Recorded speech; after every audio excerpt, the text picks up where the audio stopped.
Alors bonjour à tous, je suis très heureuse au nom du président de la province Sud de vous accueillir ce matin pour cette journée de la géomatique et puis de pouvoir partager avec vous un petit moment ce matin.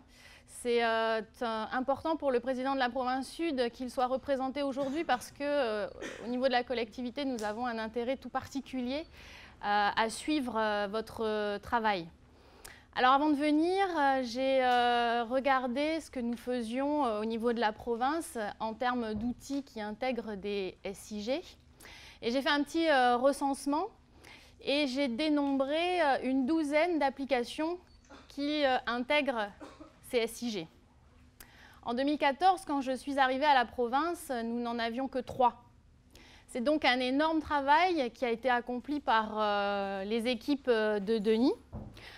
Des équipes que je tiens à saluer aujourd'hui parce que ces activités qui intègrent des réflexions sur les SIG, les applications qui sont produites sont à mon sens des activités incontournables pour la collectivité. Alors pourquoi incontournables? Bien sûr, ce n'est pas à vous qui êtes des professionnels du sujet c'est pas à vous que je vais expliquer pourquoi ces activités sont incontournables, mais je crois qu'à un moment donné, il est important de rappeler pour la collectivité, de prendre un petit peu de hauteur et de rappeler pour la collectivité pourquoi votre activité est aussi importante. D'abord parce que les données que vous produisez sont des données publiques.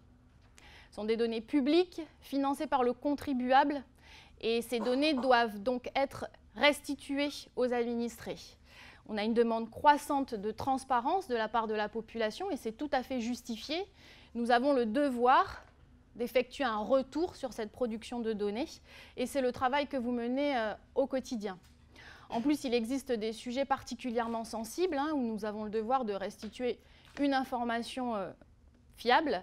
Je pense en particulier au domaine de l'environnement, qui est un secteur assez sensible en matière de transparence et de restitution des informations. Ensuite, ces outils que vous fabriquez sont essentiels pour piloter nos politiques publiques et pour nous aider à prendre des décisions, que ce soit des décisions sur le long terme, pour mettre en place des projets d'aménagement par exemple, ou sur le court terme. Je suis aussi présidente de l'association Scalaire. Nous sommes en capacité de produire en temps réel des données sur l'état de la qualité de l'air et ces données permettent, le cas échéant, en cas de pollution, au pouvoir public de déclencher toute une chaîne d'information vis-à-vis des populations sensibles.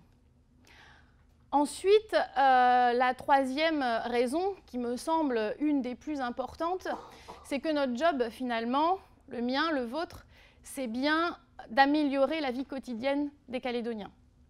Et en cela, vous êtes en capacité de produire tout un tas de formulaires en ligne, d'informations qui sont consultables, de démarches dématérialisées, tout ce qu'on appelle en gros l'e-administration. Et ça, c'est un service qui est de plus en plus réclamé par la population et qui améliore bien sûr la vie de nos administrés.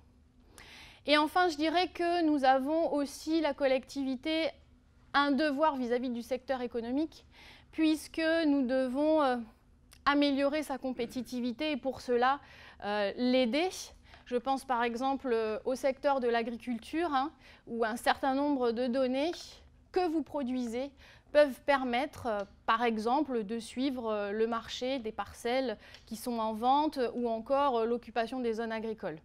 Le tourisme aussi, je crois, est un bon exemple, puisque là, encore une fois, vous pouvez produire des cartes interactives avec des photos taguées qui regroupent un grand nombre d'informations qui sont destinées aux touristes, et puis des sites de réservation en ligne ou encore d'autres applications qui, pour le secteur du tourisme, sont très importantes. Donc, en clair, ce que je souhaite vous dire aujourd'hui, c'est que ces activités qui intègrent les SIG sont vraiment incontournables pour nous. Elles sont nécessaires. Enfin, en clair, nous ne pouvons plus nous passer des géomaticiens. En clair, ce que ça veut dire. Alors, j'ai bien conscience que le travail est compliqué, que ça demande des efforts particuliers de formation, que vous avez un certain nombre d'obstacles que vous devez franchir. J'en ai bien conscience. Et je crois aujourd'hui, de mon point de vue, hein, de ce que j'observe, c'est que vous avez deux défis majeurs à relever. Le premier, je considère qu'il réside dans la diffusion de cette information. La diffusion d'une information qui n'est pas forcément au cœur du métier de géomaticien, mais qui, avec l'ampleur que prend l'open data, la démocratisation des outils numériques, devient une priorité. Vous avez le devoir, nous avons le devoir, de diffuser une information fiable, une information de qualité, qui intègre cependant toutes les problématiques qui peuvent être liées à une utilisation, une réutilisation potentielle.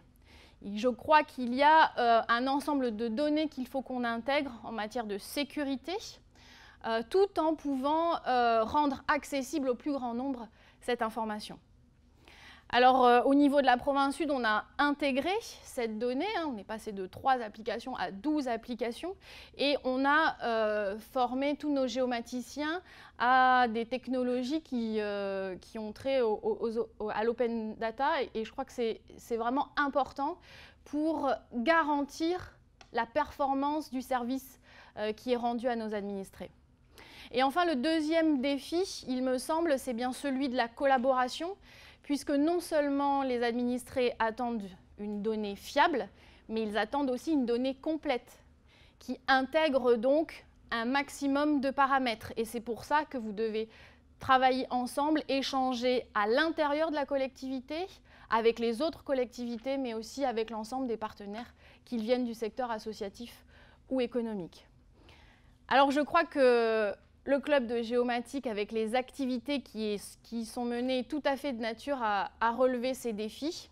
Et c'est pour ça que le président de la province Sud insiste vraiment pour que je sois présente aujourd'hui, afin de manifester tout l'intérêt que nous portons à votre discipline et bien sûr vous encourager et vous féliciter.